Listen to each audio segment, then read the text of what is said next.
할렐루야, 반갑습니다. 이한리 목사입니다.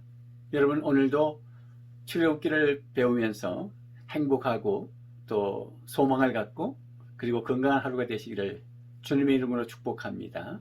먼저 본문 하나 읽죠. 출애굽기 15장 22절부터 26절까지 제가 봉독해 드리겠습니다. 출애굽기 15장 22절, 모세가 홍해에서 이스라엘을 인도하며 그들이 나와서 수르 광야로 들어가서 거기서 사흘 길을 걸었으나 물을 얻지 못하고 마라에 이르렀더니 그곳 물이 써서 마시지 못하겠으므로 그 이름을 마라라 하였더라. 백성이 모세에게 원망하여 이르되 우리가 무엇을 마실까 하며 모세가 여호와께 부르짖었더니 여호와께서 그에게 한 나무를 가리키시니 그가 물에 던지니 물이 달게 되었더라. 거기서 여호와께서 그들을 위하여 법도와 율례를 정하시고 그들을 시험하실세 이르시되 너희가 너희 하나님 나 여호와의 말을 들어 순종하고 내가 보기에 의를 행하며 내 계명에 귀를 기울이며 내 모든 규례를 지키면 내가 애굽 사람에게 내린 모든 질병 중 하나도 너희에게 내리지 아니하리니 나는 너희를 치료하는 여호와입니다. 아멘. 여러분, 우리가 출애굽기를 하면 인생이 보인다. 조금씩 보여집니까? 네, 출애굽기 1장에서 40장까지인데요. 출애굽기를 공부하면 인생이 보인다고요. 목회가 보이고 성경가 보이고 사업의 방법 노하우가 보이고 우리의 비전이 보인다고요. 공부가 어떻게 하면 될까? 또 공부의 목적은 뭘까? 뭐 이런 거. 자신을 어떻게 키울까? 뭐 다 나오죠. 성경이니까. 출애굽기를 하면은 다른 성경을 보는 관점도 달라져요. 구속사로 보는 거니까. 구속사 먼저 구원받게 하시고 하나님이 훈련하셔서 그 사람을 사용하는 그런 흐름. 항상 그래요. 성경이. 구원도 안 해놓고 먼저 너 이렇게 살아라. 그리고 나서 구원시키고 자격이 되면 막 그런 게 아니라 먼저 구원하는 게 먼저예요. 은혜가 먼저 온다고요. 출애굽기 구조가 그렇죠. 은혜가 먼저 오고 우리가 반응하게 돼 있다고. 항상 먼저 그렇습니다. 뭐 기도하면 응답이 오죠. 뭐 하면. 그게 이제 우리의 신앙 생활이잖아요. 구원받은 사람이 이렇게 하면. 오늘도 보니까, 지키면, 모든 규례를 지키면, 그렇게 말씀하셨어요. 지키면 내가 애굽 사람에게 내린 모든 질병 중 하나도 너희에게 내리지 아니하리니 나는 너희를 치료하는 여호와 하나님이시다. 지키면. 이렇게 조건적. 매 그냥 공짜만. 구원이 공짜고 은혜고 선물이니까 우리의 신앙생활도 그냥 저절로 되는 줄 항상 지키면, 기도하면, 전도하면, 헌신하면 이걸 놓치지 마십시오. 자, 그래서 어쨌든 이 노예잖아요. 이스라엘에서는 노예를 끌고 나와가지고 그래 하면 내가 너를 왕같은 제사장으로 하나님의 대행자로 장자권이 회복되는 사람으로 하나님의 나라 구속사를 위해서 쓰임을 허락하겠다. 내가 너를 쓰겠다. 그냥 지금은 못 쓰겠다. 그러니까 훈련받는 것이다. 이걸 말씀을 하고 있죠. 그래서 이제 출애굽기 핵심 구절이 출애굽기 3장 7절 8절인데 그 7단어가 1장에서 40장 다 꿰뚫고 있다라는 것을 개요로 말씀드리면서 조금씩 들어가고 있어요. 나중에 이제 구체적으로 보는데 자꾸 반복하면서 조금 들어가고 그러면 탄탄하게 벽돌을 하나하나 쌓듯이 이제 외워지거든요. 외워지니까 걱정하지 마시고요. 뭐 나이가 들어서 머리가 안 좋아서 뭐 그럴 필요 없어요. 여러분 전화번호 외우고 집 주소 아시면은 집 찾아올 수 있으면은 이 로드맵을 외워집니다. 제가 그래서 반복하지 않습니까? 자, 그래서 지금도 아주 개요라는 거 잊지 마세요. 개요. 그냥 오늘은 어디쯤을 보려면 출애굽기 15장은 어디쯤인지 아시겠어요? 이제 출애굽기 15장이니까 광야죠, 광야. 현장으로 본 출애굽기는 홍해가 있었고요. 그 앞에 이제 애굽이 있었고 홍해를 건너서 광야를 거쳐서 시내산을 가서 성막을 가죠. 이게 쭉 잡으십시오. 애굽, 홍해, 광야, 시내산, 성막 이렇게 5가지 장소로 본 출애굽기예요. 그러니까 애굽에서는 몇 장에서 몇 장이냐면 1장에서 12장까지라고 보고 듣고 알고 내려가서 건져내는 데까지. 6월절 어린 양의 피를 문설주에 바르는 데까지는 애굽에서 이런 얘기. 세상에서 우리가 구원받는 거죠. 그 다음에 13장, 14장이 홍해를 건너오고 홍해를 건너와서 육지로 왔잖아요. 그래서부터 이제 첫 번째 수르 광야 5가지 광야를 거칩니다. 그리고 시내산에 올라가서 모세가 십계명을 받죠. 율례들을 받고 그게 19장에서 24장이 예잖아요. 인도하여의 이제 시내산입니다. 그러니까 인도는 어디로 인도하냐면 홍해, 광야, 시내산까지. 그래서 13장에서 24장이 인도하여인데 그 안에 세 장소가 홍해, 광야, 시내산. 그 다음에 25장에서 40장이 성막, 예배. 그리고 적과 꿀이 흐르는 땅, 가나안 땅을 들어가는데 천국 가고 미래 천국을 얘기하는 것이 아니라 이 땅에 우리를 하나님의 나라 건설을 위해서 쓰신다. 누구를? 노예를. 종살이했던 사람, 넘어지고 형편없었던 우상 섬겼던 이스라엘 백성들, 말 안 들었던. 그래서 쫙 예수님이 그러시죠. 나를 따라오려거든 자기를 부인하고 자기 십자가를 지고 나를 따라오너라. 사람 낳는 어부가 되게 하리라. 내가 너를 사람 낳는 어부가 되게 하리라. 이게 뭔가 되는 것이 있는데 나를 따라오면 따라올 때의 태도는 어때야 되냐면 자기 십자가 지고 자기를 부정해야 된다는 거지. 자기 십자가 자기 부인이에요. 자기가 죽는 거예요. 그러니까 광야 홍해 건너서 세례받는 것도 죽는 거잖아요. 죽었다 사는 거잖아요. 그러니까 앞에 1장에서 11장까지는 우리가 죽었어요.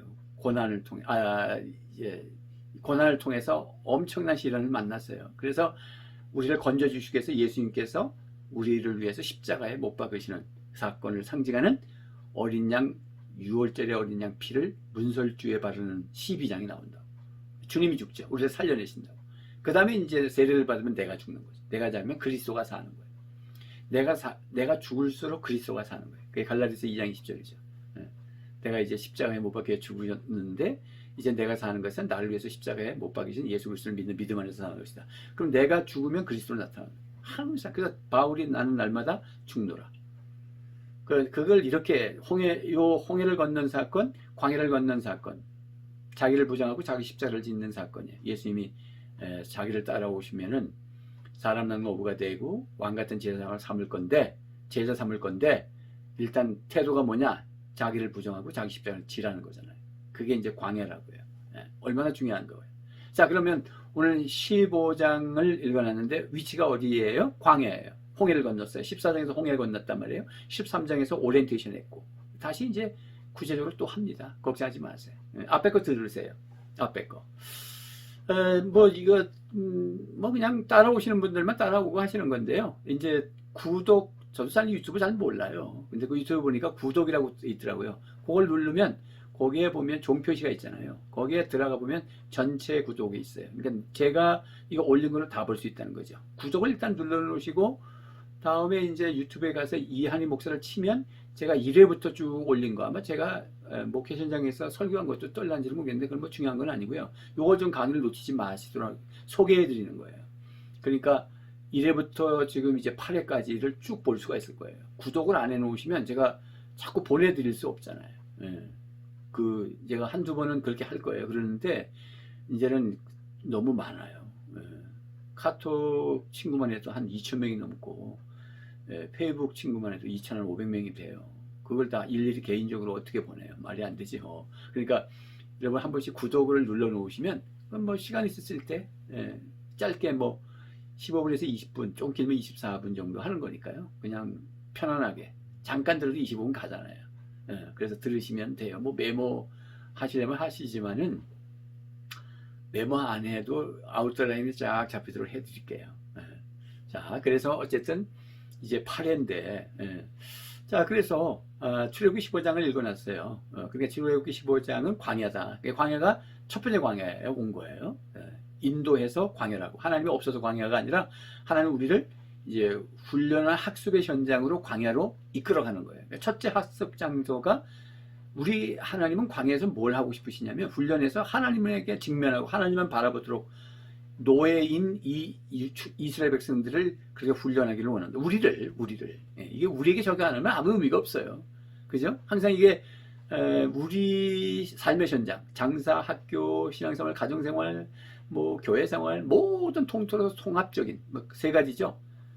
교회, 가정, 그 다음에 사회. 이 통합적인 삶의 틀 안에서 출애굽기를 보는 거잖아요. 그러니까 우리를 지금 어떻게 훈련하시느냐 하는 거예요. 그러니까 힘든 광야를 만났다는 건 뭐 하라는 거냐면 하나님에게 시선을 딱 고정시키라는 뜻이에요. 예, 방법이 없어요. 자꾸 힘들고 스트레스 해소한다고 등산 가고 취미생활하고 술 먹고 뭐 다른 거 세상적으로 풀어간다. 그러면 잘못 해결하고 있는 거예요. 그러면 광야가 깊어지죠. 그러니까 하나님께서 광야 훈련하는 목적이 뭐냐면 하나님 앞에 집중하라는 거예요. 왜 그러냐면 우리는 저 바로의 녹을 먹다가 건점을 받아가지고 이 DNA가 세상에 세속화가 돼 있어서 탄성이 있어가지고 딱 달려가다 관성의 법칙에 의해 가지고 계속 달려가려고 하는 그런 게 있잖아요. 그러니까 이스라엘 백성들이 광야에서 애굽으로 자꾸 가려고 그러잖아요. 고기 먹고 싶다, 마늘 먹고 싶다, 뭐 그런 엉뚱한 소리를 하지 않습니까? 지금 나왔는데도 민수기 14장에 한 지휘관을 뽑아서 애굽으로 돌아가자 막 그러고 그러지 않습니까? 그게 우리 모습이라고요. 에이 다 그만두고 에이 직분도 그만두고 교회도 온라인으로 드리고 이렇게 자꾸 격길로 가려고 그러잖아요. 이게 관성의 법칙이죠. 옛날 거기서 건짐을 받았는데도 그게 끊어버려야 되는데 그러니까 광야가 온다고. 광야에서 뭘 직면하라? 우리의 영적 시선을 하나님에게 두도록.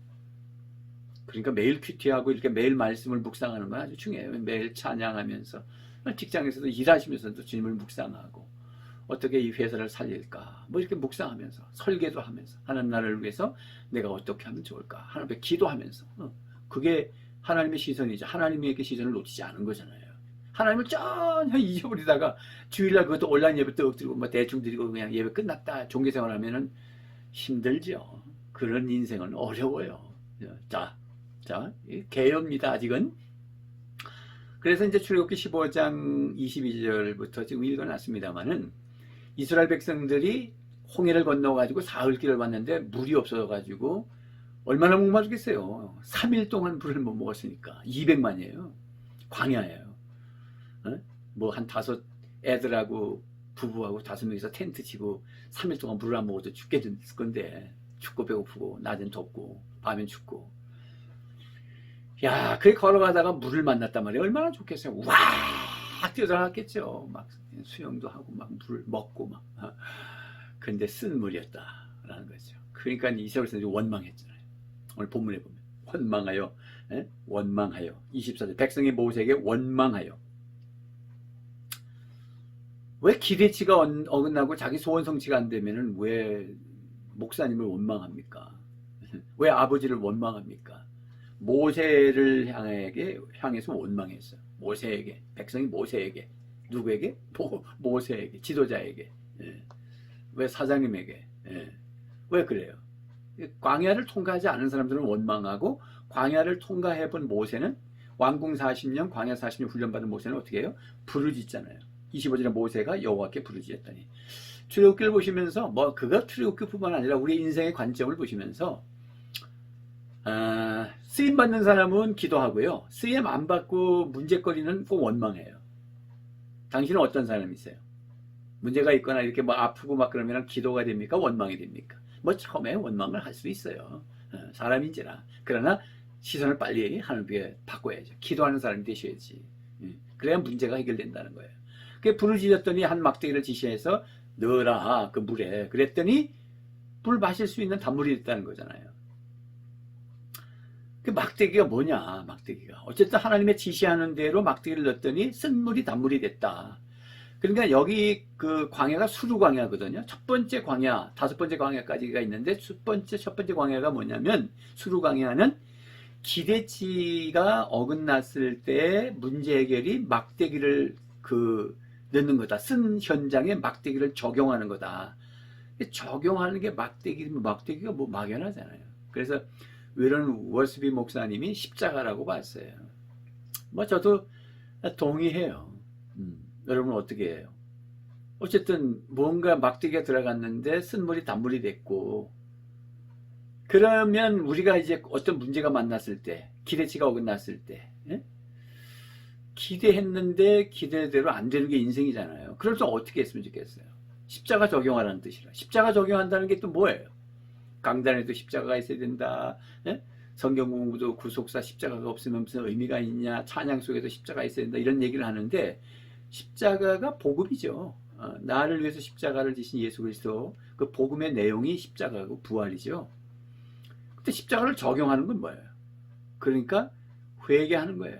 우리가 처음 예수를 믿고 구원받을 때에도 하나님의 아들 예수께서 나의 죄값을 다 담당하시고 죽으신 지 3일 만에 부활하셨잖아요. 그것이 내 것이 되려면 내가 예수님을 나의 구주로 영접하잖아요. 영접하는데 내 죄를 먼저 회개하고, 내가 죄를 지어서 아담의 죄까지 다 걸머지고 하나님을 모르고 살았던 것을 진실로 회개하면서 예수님이 나 대신에 십자가 지셨다는 사실을 인정하고 예수님을 나의 마음에 영접하는 영접 기도를 할 때 먼저 전제가 회개하잖아요. 그 회개할 때 십자가의 용서가 나한테 오고 내 죄값을 다 치러주신 주님의 용서가 내 것이 되고, 그래서 내가 구원받고 하나님의 자녀가 되고 신분이 변화되잖아요. 그게 출애굽기만 하면 몇 장이에요? 출애굽기 12장이라고. 어린 양의 피를 바르고. 그게 끝난 게 아니란 말이에요. 신앙생활은. 구원받으면 다 끝나는 거예요? 여기 지금 적과 꿀이 흐르는 가나안 땅으로 가고 있는데 거기 가면 미래 천국입니까? 그런 얘기가 아니에요. 하나님의 나라 구속사를 이루어가는데 내가 이 땅에 하나님의 나라, 하나님의 나라는 통치권이고 주님의 통치가 미치는 거거든. 뭐 예수 믿는 사람들은 주님의 나라를 다스려요. 그런데 예수 믿지 않는 사람들은 악한 마귀의 영향권이 있거든요. 그게 그 사람을 건져내고 복음을 증거해서 그 사람도 주님의 통치권이 미치도록 하기 위하여 우리를 먼저 쓰는 거잖아요. 모세를 쓰는 거잖아요. 제자들을 쓴 거잖아요. 그러니까 우리가 쓰임 받아야 되잖아요. 자, 그러면 먼저 회개하고 예수 믿는단 말이에요.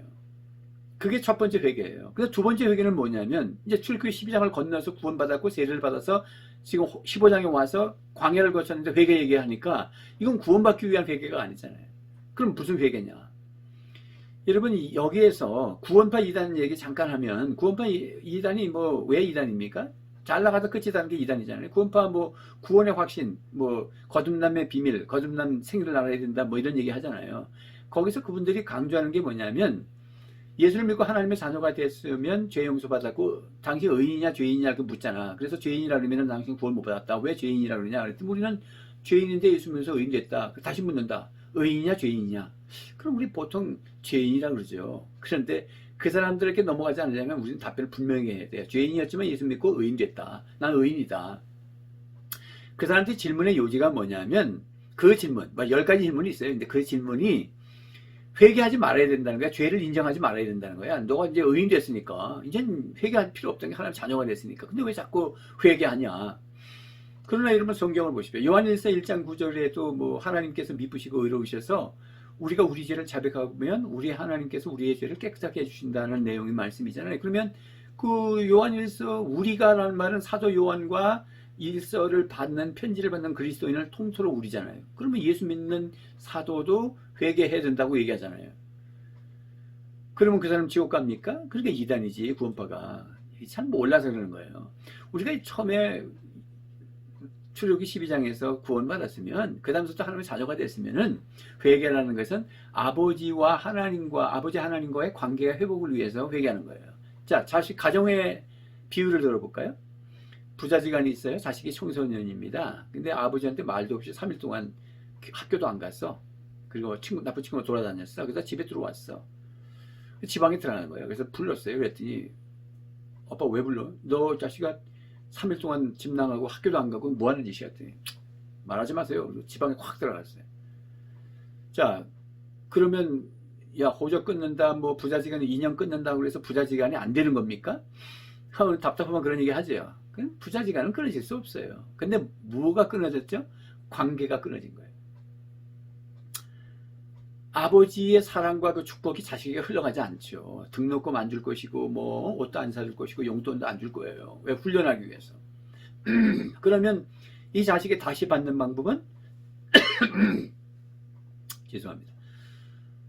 회개해야죠. 아버지 잘못해서 죄송합니다. 제가 생각이 짧았어요. 용서해 주세요. 죽어도 다시는 그런 짓을 하지 않을 거예요. 그러면 밥 먹어라. 그냥 하나님의 자녀였죠. 자기 자녀였죠. 그렇지만은 이제야 관계가 회복된 거예요. 자, 우리 회개, 십자가를 적용한다는 것은 하나님 앞에 관계 회복을 위해서 적용하는 거예요. 회개하는 거예요. 진정으로 회개하는 거예요. 그게 십자가 적용하는 거예요. 그러면 십자가 사건에서는 항상 용서거든. 그게 하나님의 약속이잖아요. 과거의 죄, 현재의 죄, 미래의 죄까지 다 용서해 주시는 하나님. 그래서 우리의 삶의 현장에서 관계 회복을 위해서 아버지와 자녀, 우리가 종교 생활이 아니라 가정 생활이잖아요. 하나님의 아버지고 우리는 다 자녀들이고 가정생활이 종교가 아니지. 예, 지금도 살아계신 삼일째 하나님. 그러니까 첫 번째는 십자가니까 예수님 중심. 광야는 원칙을 붙잡는 건데 예수님을 붙잡아라. 어떨 때? 기대치가 어긋날 때. 이게 오늘 첫 번째 수루광야 얘기라고. 그러면 하나님께서 약속하신 그 용서와 치유와 회복, 오늘 단물이 되고, 그 다음에 조금만 걸어가니까 엘림의 오아시스를 만나잖아요. 뭐 여러분 출애굽기 지금 방금 읽었습니다만 26절까지 읽었습니다만 27절에 그들이 엘림에 이르니 거기에 물샘 12과 종려나무 70그루가 있는지라 거기서 그들이 그 물 곁에 장막을 치잖아요. 어때요 여러분? 이 코로나 시대에 회개하셔야 됩니다. 자꾸 어렵고 힘들면 원망하고 세상으로 가면 방법이 없습니다. 뭐 하나님을 이길 방법이 있습니까? 그러니까 진정으로 회개하시고 십자가 붙잡으셔야죠. 그러면 치료하셔야 해요. 치료하는 하나님이세요. 자, 여러분 오늘 붙잡을 거 첫 번째 광야가 뭐죠? 수루광야. 의미가 뭐예요? 기대치가 어긋났을 때 어떻게 해결해요? 십자가를 적용하라. 십자가 적용하는 것이 뭐다? 회개다. 그러면 처음 구원받았을 때, 구원받기 위해서 예수님을 영접할 때 회개와 지금 우리가 출애굽기 12장을 건너 13장 14장에서 홍해를 건너 세례를 받았고 첫 번째 광야에 왔는데 또 회개한다는 것은 구원받기 위한 회개가 아니라 아버지 하나님과의 나와의 회복을 위한 관계 회복을 위해서다. 그러니까 여기서 머릿속에 있는 것은 막대기 십자가 예수님 중심이다. 예수님 중심. 첫 번째 광야. 두 번째 광야 이제 다음 시간에 하겠습니다. 세 번째 광야 그 다음 시간에 또 계속해서 이어서 하겠습니다. 여러분 건강하십시오. 걱정하지 마세요. 하나님은 지금도 일하세요. 여러분을 통해서 일하실 거예요. 저를 통해서 일하시잖아요.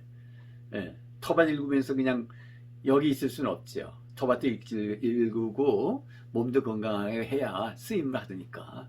그러지만은 유튜브를 용기 내서 했어요. 근데 힘들어요. 눈도 침침하고. 그래도 여러분들이 구독하시고 또 같이 위민하시고 행복했으면 좋겠어요. 건강하시면 좋겠어. 건강 얘기도 했으면 좋겠고 뭐 할 얘기 참 많습니다. 그래서 인생을 풀어나가고 목회도 풀어나가고 여러분들을 어떻게 세울까, 한국교회를 어떻게 세울까, 세계교회를 어떻게 세울까, 그게 저의 비전입니다. 다음 세대 얘기도 할 것이고요. 자, 우리 찬양 하나 할까요? 일일은 난 몰라요, 하루하루 살아요. 가사가 참 좋아요. 대충 살겠다는 것이 아니라 하나님을 의지하고 하나님의 인도하심 따라 살겠다는 그런 고백적 찬양이죠. 함께 하겠습니다. 내일은 난 몰라요, 하루하루 살아요. 불행에 나 여행함도 내 뜻대로 못해요. 험한 길 가고 가도 끝은 없고 보내요. 주님 예수 팔레미사 내 손 잡아주소서. 내일은 난 몰라요, 장래일도 몰라요. 아버지여 날 붙드사 평탄한 길 주옵소서. 좁은 이 길 진리의 길 주님 가신 그의 길 의미 들고 어려워도 찬송하며 갑니다. 성령이여 금성을 항상 들려주소서. 내 마음은 정했어요, 변치 말게 하소서. 내일은 난 몰라요, 장래일도 몰라요. 아버지여 아버지여 주신 소명 이루소서. 만왕왕의 예수께서 이 세상에 오셔서 만 백성을 구속하니 참 구주가 되시네. 순교자의 본을 받아 나의 믿음 지키고 순교자의 신앙 따라 이 복음을 전하세. 불과 같은 성령이요 내 마음에 항상 계셔 천국 가는 그날까지 주여 지켜 주옵소서. 아멘. 사랑합니다, 여러분.